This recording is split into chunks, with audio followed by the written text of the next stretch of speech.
So let's begin the day. We're here to have a dialogue, and I just wanted to share a few minutes before we hear, a few comments before we hear from the speakers. Today came from a day not unlike today. The sun was shining. There was a small group of us, including the main presenters today. We're enjoying the beautiful sunshine on Burnaby Mountain, and we started talking about how much in the university we have shifted our life to be online. And we started talking about the dark side of life online, and we started talking about the fact that we know a lot about this issue of cyberbullying, and we know a lot about how it happens among kids and adolescents, and we know about those tragedies. And I said to the colleagues that I was having lunch with, wouldn't it be nice if we knew more about, the bullying dynamic that goes on in this, massive shift to being online and to MOOCs and whatnot.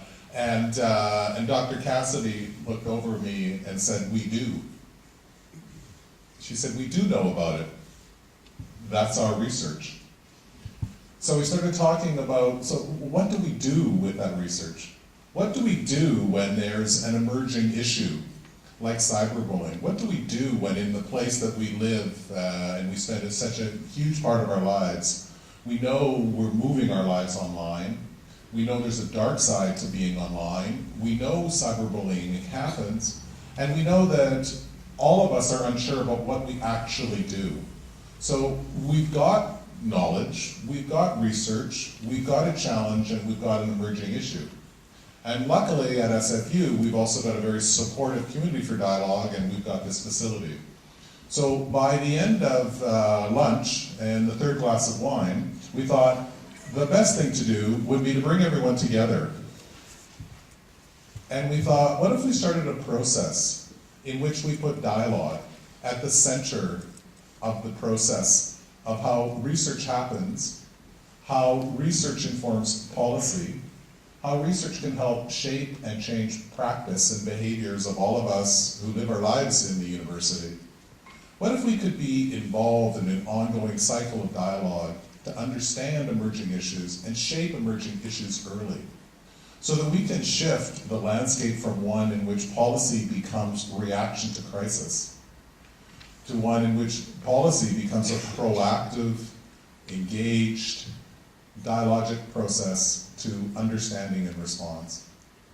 So we're hopeful that today we'll engage in this dialogue and this type of dialogue with the end goal being that at the end of the day, we can merge all of these ideas in creating safe learning spaces. And actually, on the PowerPoint that I put up, the word inclusive is supposed to be there. I have no idea what happened, but for some reason the word inclusive after safe got excluded from the PowerPoint in my attempt to create something here. And so I wanted to just talk, when we mean safe, what are we talking about? I mean, safety means so much in the lives, and I work in an area at SFU with Safety and Risk Services, which is a division which brings together all the broad aspects of safety. And what we are hoping that we're doing is we're creating a culture of safety, a culture in which everyone wants to contribute to a safe place to work, whether or not that's physical safety because you work in a lab or in a technical facility or in a shop, or in terms of safely using our facilities, to personal safety and a sense in which you feel like you belong, it's the place you want to be. That's why the word inclusive is such an important part of that statement. And I would put out a challenge for all of us to think about as we go forward, as Dr. Magnuson's challenge. My challenge for all of us, I would suggest, is that this word inclusive really matters to us. It actually really means something to us. Because one of the things that I believe that we need to recognize that if we're in the academy, if we are here today, if we are here in this room today, we are privileged. We are the result of privilege, and we are included. We are part of the landscape, and we have a responsibility as individuals who are part of that landscape, an important part of that landscape. We're all here because we've been welcomed in. Most of us who are here probably already feel safe. But the original North American university was built and maintains a lot of vestiges of privilege. It wasn't all that long ago, in fact, when I was an undergrad, well, long ago. When I was an undergrad, and I did my undergrad at UBC, I was a kid from the interior, didn't have a background of a lot of people in my life that went to university, and I went to UBC in the fall of 1977, and the first thing I noticed that I was different.